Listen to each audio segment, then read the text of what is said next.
American ప్రజలు మాత్రం Trump పరిపాలనకి వ్యతిరేకంగా నిరసనలు చేస్తున్నారు, రోడ్డెక్కి నినదించారు.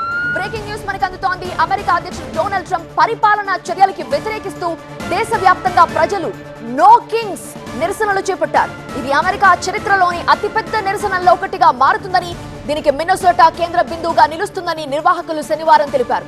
50 రాష్ట్రాలు 3100 చోట్ల ఈ నిరసనలు నిర్వహించామని, వీటిలో మొత్తం 90 లక్షల మంది ప్రజలు పాల్గొన్నారని వారు తెలిపారు. లాభాల కోసం యుద్ధమా? మా సైనికుల అమ్మకానికి లేరు అంటున్నారు. అన్యాయం చట్టమైనప్పుడు ప్రతిఘటనే కర్తవ్యం అవుతుందంటూ నినదించారు వారంతా. ఈ నిరసనల్ని వైట్ హౌస్ కొట్టిపారేసింది. ఇవి ప్రజల మద్దతు లేని కేవలం వామపక్షాల ఆధ్వర్యంలో జరిగాయని వైట్ హౌస్ అంటోంది. ట్రంప్ విధానాలకి వ్యతిరేకంగా జనం నిరసనలు చేపట్టిన దృశ్యాలు మనం చూస్తున్నాం. నో కింగ్స్, రాజులెవరూ లేరు అంటూ వాళ్ళు నిరసన ప్రదర్శనలు నిర్వహించారు.